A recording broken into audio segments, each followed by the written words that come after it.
لقد كان لكم في رسول الله أسوة حسنة لمن كان يرجو الله واليوم الآخر وذكر الله كثيرا ولما رأى المؤمنون الأحزاب قالوا هذا ما وعدنا الله ورسوله وصدق الله ورسوله وما زادهم إلا إيمانا وتسليما من المؤمنين رجال صدقوا ما الحمد لله رب العالمين والصلاة والسلام الأتمان الأكملان على خير خلق الله أجمعين نبينا محمد وعلى آله وصحبه أجمعين أما بعد أنقوى ما سكالو دسوارمو السلام عليكم ورحمة الله وبركاته barkanmu da sake saduwa a cikin shirin mu na abin koyi inda muke doka annabi sallallahu alaihi wa sallam a matsayin abin koyi mu dibi rayuwar shi da mu'amalar shi da jama'a mu dibi mu'amalar shi da jama'a domin ya kasance abin koyi gare mu kamar yadda Allah tabaraka wa ta'ala yake cewa laqad kana lakum fi rasulillahi uswatun hasana liman kana yarju Allah wal yawmal akhir wa dhakara Allah kathira hakika akwai abin koyi ga annabi sallallahu alaihi wa sallam ga duk mai son yayi koyi cikin annabi akwai abin koyi ga duk wanda ya yi imani da Allah da ranar lahira kuma ya ambaci Allah da yawa koyi ga annabi sallallahu bai kasance a sallar shi kadai ba ko a azumin shi ko a zakkar shi ko a aikin hajjin shi ko wani abu da ya kama da haka na ibada koyi gare shi a cikin mu'amala ma babban abin koyi ne a wannan shirin na abin koyi mukan dauko yadda annabi sallallahu alaihi mu'amala da sassa daban-daban na jama'a domin mu ga wani irin darasi za mu doka a shirin mu na farko mun dibi yadda annabi sallallahu alaihi mu'amala da 'ya'yan shi wato mun dauki annabi a matsayin uba yayi mu'amala da 'ya'yan shi da 'ya'yan riko a gidan shi da kuma agolan gidan shi a shiri na biyu mun dauki annabi sallallahu alaihi a matsayin miji mun ga yadda yayi mu'amala da matan shi ta hanyar so da kauna ta hanyar wasa da dariya ta hanyar tsawata musu idan suka yi ba daidai ba kuma ta hanyar karantar da su da koya musu addini ta hanyar son 'yan uwansu da girmama 'yan uwansu da mutunta 'yan uwansu a shiri na uku mun dauki annabi sallallahu alaihi a matsayin makwabci mun dibi yadda rayuwar shi ta kasance da makwabtan shi da kuma yadda ya bada wasiya da makwabci yadda kuma ya umarci na Aisha Allah ya kara mata yadda da yadda za ta yi da makwabtanta a shiri na hudu mun dauki annabi sallallahu alaihi matsayin mai gida yadda ya mu'amala da yaran gidan shi irin darasin da zamu dauka yau yadda za mu mu'amala da direba da mai gadi da mai wanke-wanke da mai share da mai dafa abinci a cikin wannan shirin na biyar za mu dauki annabi sallallahu alaihi matsayin malami yadda ya mu'amala da ɗaliban shi domin malamin islamiyya ya samu abin koyi malamin soro ya sami abin koyi malamin primary ya sami abin koyi malamin secondary ya sami abin koyi malamin university ya sami abin koyi wani malami da ya je wa wasu samina ya sami abin koyi watan wani irin mu'amala ne annabi sanya da ɗaliban shi wanda ya fi da ɗalibai da suka fi ɗaliban kowa daraja ya suka fi su fahimta suka yada manfar da ya karantar da su ga duk duniya yau ana koyar da ita ana karantar da ita abu na farko da ya kamata mu sani shi annabi sallallahu alaihi wasallam malami ne kamar yadda Allah ya kira shi yace huwa allazi ba'atha fil ummiyina rasulan minhum yatlu alaihim ayatihi wa yuzakkihim wa yuallimuhumul kitaba wal hikma cewa Allah shi ya aiko wallazi ba'atha fil ummiyina rasulan minhum Allah shi ya aiko cikin ummiyun mutanen da basu iya rubutu basu iya karatu ba ya aiko manzo daga gare su daga kawunan su wallazi ba'atha fil ummiyina rasulan minhum yatlu alaihim ayati wannan manzon zai dinga karanta musu ayoyin Allah wa yuzakkihim zai dinga yi musu tarbiyya kuma wa yuallimuhumul kitaba wal hikma kuma zai dinga koya musu littafin Allah da sunnar annabi sallallahu alaihi wasallam haka annabi sallallahu alaihi wasallam malami ne mai koyarwa ne kamar yadda Allah ya umurce shi kuma kamar yadda Allah ya siffanta shi ya kasance mai koyarwa kuma shine malamin da ya fi kowane malami karantarwa da iya koyarwa ɗalibai suka yi karatu gare shi mai yawa suka fahimci abubuwa da yawa cikin hanyoyin da annabi sallallahu alaihi yake bi wajen koyar da ɗalibai akwai tausayin su da yake gani annabi yana ganin tausayin ɗalibai don shi idan ya karanta karatu sai ya maimaita shi so uku hadisi ya zo cikin sahih bukhari kitabul ilm annabi sallallahu ya kasance yana maimaita karatu ya maimaita har so uku in ya faɗi kalima domin ta yi musu sauƙin fahimta ta yi musu sauƙin ganewa kai ma haka ya kamata ka yi lecture a cikin aji, kai ma haka ya kamata kai malamin secondary school a cikin ajin ka, kai ma haka ya kamata kai malamin primary, kai ma haka ya kamata kai malamin islamiyya. Ka maimaita karatu sai ka tabbata ɗalibanka sun fahimce shi,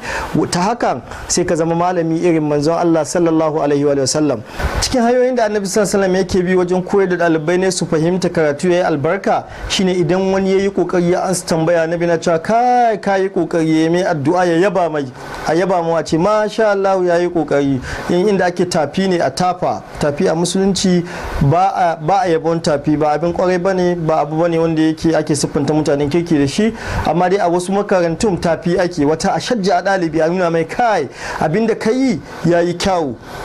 Annabi sai ya tambaye Abu Munzir ya ce mai wace aya ce cikin Qur'ani tafi kowace? Ya ce Allahu la ilaha illa huwal hayyul qayyum. Annabi ya ce kai ilmi zai yi maka sauki ya Abu Munzir, yayyabe shi ya bugi gaba ne ya ce kai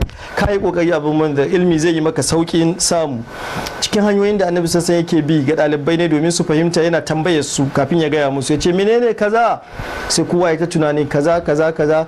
idan suka faɗi wanda ya samu ya ce ya samu, wanda bai samu ba sai ya gaya musu daidai ga abin da yake. Kamar yadda zo cikin sahih bukhari kitabul ilm, annabi sai ya tambaye su yace mina shajari shajaratul la yasqutu waraqaha wa innaha mithlul mu'min haddithuni ma hiya.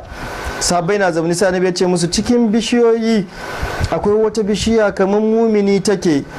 watan sansaminta baya faduwa, ku gaya min wace bishiya ce? Suka ji tambaya, wannan ya ce kaza, wannan ya ce kaza. Sai daga baya annabi sai ya ce dabino ne. Da aka zo Abdullahi bin Umar ya gaya ma Umar cewa ni fa na sani, kawai na ji kunya, na ga akwai Abubakar wurin, akwai Umar wurin, sai na kasa ba da ansa. Sai da Umar sai ya ce mashi Abdullahi bin Umar, ya ce na ga akwai Abubakar, akwai manyan sahabbai, na kasa ansa. Ya ce na so a ce ka ansa, ya fi an bani duk abin da rana ta fito ma, domin za ka ansa wajen annabi sallallahu alaihi wasallam zai yi maka addu'a. Don haka yana da kyawu ka tambayi ɗalibai me hukuncin kaza, ya su dinga kaza sannan sai ka gaya musu. Wannan ya fi tabbatuwa cikin kai, na san sai da aka tambaye ni ban sani ba sannan aka gaya mini ansa. Cikin hanyar da annabi sallallahu alaihi yake bi wajen koyar da ɗalibai hanya mai sauki wadda suke ganewa Allah ya sa albarka shine idan ɗalibi zai yi tambaya, idan tambayar ba ta yi daidai ba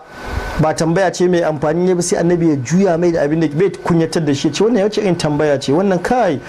kaza ne, kai tashi tsaye kowa ya ganka, ba haka annabi ke yi ba, sai ya juya mai zuwa tambaya wadda tafi. Wata ran yana karantar da mutane, wannan hadisin yana cikin sahih bukhari kitabul ilm,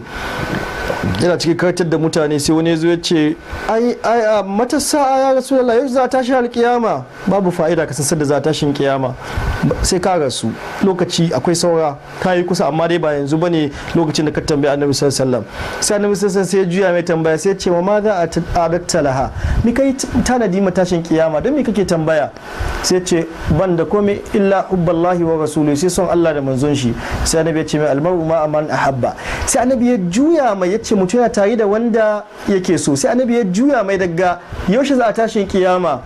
zuwa mikatta na daga tashin kiyama, yasa ya yi tambaya wadda take da amfani, kuma annabi sallallahu alaihi wasallama ya ansa mai. Cikin abin da annabi sassan yake na koyarwa ga ɗalibai ne shine idan mutum ya yi tambaya sai annabi sassan ya bashi formula, maimakon ya bashi ansa sai ya bashi formula, sai ya bashi ka'ida, sai ya bashi ka'ida da nan gaba zai iya gane kowace irin tambaya yake so ya yi. Duk abin da yake son ya fi suwa ciki, maimakon a ba ansa mai ansa tambaya daya me kaza hukuncin kaza me kaza, sai a ce mai ai duk kaza. Wata ran wasu mutane suka tambaye suka ce inna narkabul bahra wa nahmilu ma'ana al-qalila min al-ma'i in tawadda'na bihi atishna afana tawadda'u min ma'il bahr. Ya manzon Allah, muna hawan gulbi, wata muna tafiya cikin jirgin ruwa, kuma ruwa yan kaɗan muke ɗoka, ya samu jirgin ruwa da yawa, jirgin ruwa irin na da nutsewa yake yi. In mun kai alwala da wannan ruwan wanda muka ɗauko daga gida muka zo da shi, za mu ji kishin ruwa, tafiya mai nisa za mu yi cikin ruwa. Ya manzon Allah, shi muna iya alwala da ruwan gulbi, da ruwan da muke ciki ma'ul bahar, ruwan gulbi da muke tafiya ciki mu ɗebo mu yi alwala? Inda annabi ya ce da shi kenan alwala kawai ake da su. In wankan janaba ya kama akwai matsala, domin annabi ya ce ana alwala da su, sai dai a shiga wani kiyasi. Idan wani abu da ake so a yi alwala sai annabi ya ba su formula, sai annabi ya ba su ka'ida, sai ce huwa tahuru ma'uhu alhillu maitatuhu, huwa tahuru ma'uhu alhillu maitatuhu. Ai shi ruwan gulbi at-tahuru ma'uhu duk ruwa ne masu tsarki ne, haka za a yi wanka, za a yi wankan janaba, za a yi wankan jumu'a, za a yi wankan alwala. Inda annabi ya ce musu za ku yi alwala da shi, sai ce sai waɗanda a cikin jirgin ruwa, sai annabi ya ce a'a ai ruwan gulbi masu tsarki ne, don haka ko ba ku cikin jirgin ruwa kuna zuwa ku ɗeba ruwan gulbi ku zo ku yi wanka da su. Sai tambaya kaɗan, sai annabi ba su formula babba wadda za su amfani da ta, ba su ka'ida babba wadda za su amfani da ita su fahimta.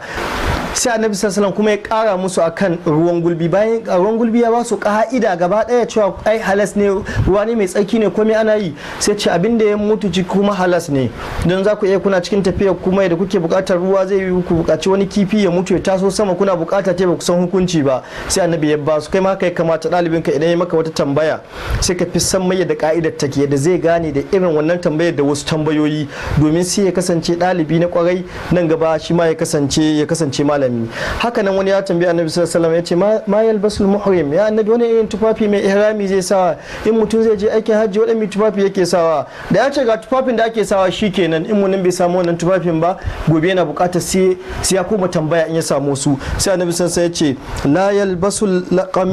qamisa wala al-amamata wala sarawila wala al-burnus wala thawban masahu az-za'faran. Annabi sallallahu alaihi wasallam ya ce kada ya sa riga,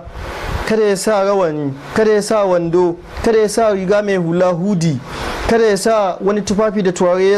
ya sama na za'afaran. In mutum bai samu takalmi ba yana iya sa huffi. Idan mutum, sai annabi sai bayanin abubuwan da baya yi. Shi ya tambaye wani tufafi ake sa, sai annabi ya ce mai ga waɗanda kadai ba a sakawa, in ba waɗannan ba duk abin da ka sa yayi. Kakan ka tashi ya mai aikin hajji, abin da ka sa cotton ne, abin da ka sa roba ne, abin da ka sa in dai ba riga bane wanda ya fi daga banka yayi. Zani ake ce mai wajen ku, mayafi ake ce mai wajen ku, gyapto ake ce mai wajen ku, duk abin da ake ce mai in dai ba riga bane wanda ta fi da, sai annabi sai ya ba shi ka'ida babba wanda zai gane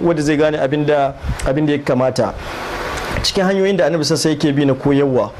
shine baya yawaita karatu, a yi yau a yi gobe, an yi 8 to 10, an yi 10 to 12, an yi 12 to 2, an yi 2 to 4, ya yi yawa, ɗalibi sai ya gaji. Abdullahi bin Mas'ud ya kasance alhamis zake karatu. Wannan ba yana nufin wai a mai da duk lectures rana guda ba, a'a, amma dai a sassauta ma mutane, ya kasance an sassauta. In ma koyarwa kake yi ɗalibanka ne, sai ya kasance an samu wasu ranaku da ake karatu ba kullum ba. Abdullahi bin Mas'ud yana koyar da jama'ar alhamis, sai wani ta kara muna, sai ya ce annabi sallallahu alaihi wasallam kana yatakhawwaluna al-mau'izata khashyata an-namal. Annabi ya kasance ne muna wa'azi can ba a rasa ba, yana koyar da mu wata ran ya tsallake wata ran domin kada mu kosa, domin ɗalibi ya kosa to zai kasance bai da interest ga karatun, sai kasance bai da kwaɗayi ga karatun, baya son karatun, daga ƙarshe sai komai ya lalace. Idan muka yi ta faɗin hanyoyin da annabi sallallahu alaihi wasallam yake bi wajen karanta suwa, hanyoyi ne masu yawa waɗanda yake dukkanin waɗannan hanyoyin suna kai ne ga sauki, don dai ɗalibi ya samu sauki, ɗalibi ya je na son malamin shi, ɗalibi ya je na son subject, yana son wannan course din, yana son wannan littafin da kuke karatu, yana son wannan madda da ake koya mai, yana so, to dole sai an bi waɗannan hanyoyin na aji tausayi ne, a sakan mai fuska, a jawo shi ga jiki, a bayyai tambaya, kowace irin tambaya ce, ba a suka ta a zagai, a an samu in tambayar ba daidai ba ce sai a yadda annabi ke yi, sai ya canza mai zuwa ga tambayar wadda ta fi daidai, kuma ya fahimta sai abin da ya sa wannan tambayar ta fi daidai, sai annabi sallama sai an sami tambayar da ta fi daidai. A jawo shi ga jiki, kada a yi mai da yawa. In an bi wa'annan hanyoyin da annabi sallallahu ke bi, karanta suwa za ta yi albarka, ɗalibai za su yi albarka, karatu za a yi saurin fahimta, kuma ka mai da aikin ka a matsayin ibada. Annabi sallallahu shine mallami babba na wannan al'umma, shine mallami wanda ya samu wannan tarin al'ummar da kake gani, baki da fari, gabas da yamma, babba da karami, dukkanin shi suna biyar shi. Haka sabban shi suka kasance, kowanne iri akwai cikin su, amma ya iya tafiya da su, ya iya mu'amala da su, sallallahu alaihi wa sallam. Allah ya karbe ibadun da muke a wannan watan, kada a mance da yawan karanta Qur'ani da ambaton Allah cikin wannan watan mai albarka, da yi ma ƙasa addu'a, da yi ma ƴan uwa addu'a cikin wannan watan. Allah ya ba mu ƙasa ta gari, ya ba mu shugabanni na gari, ya ba mu zaman lafiya a ƙasar mu, ya tafiye mu da dukkan bala'o'a da ke a cikin wannan ƙasar. Sai mun haɗu a wani shiri na gaba na abin koyi. Wassalamu alaikum wa rahmatullahi wa barakatuh. لقد كان لكم في رسول الله أسوة حسنة لمن كان يرجو الله واليوم الآخر وذكر الله كثيرا. ولما رأى المؤمنون الأحزاب قالوا هذا ما وعدنا الله ورسوله.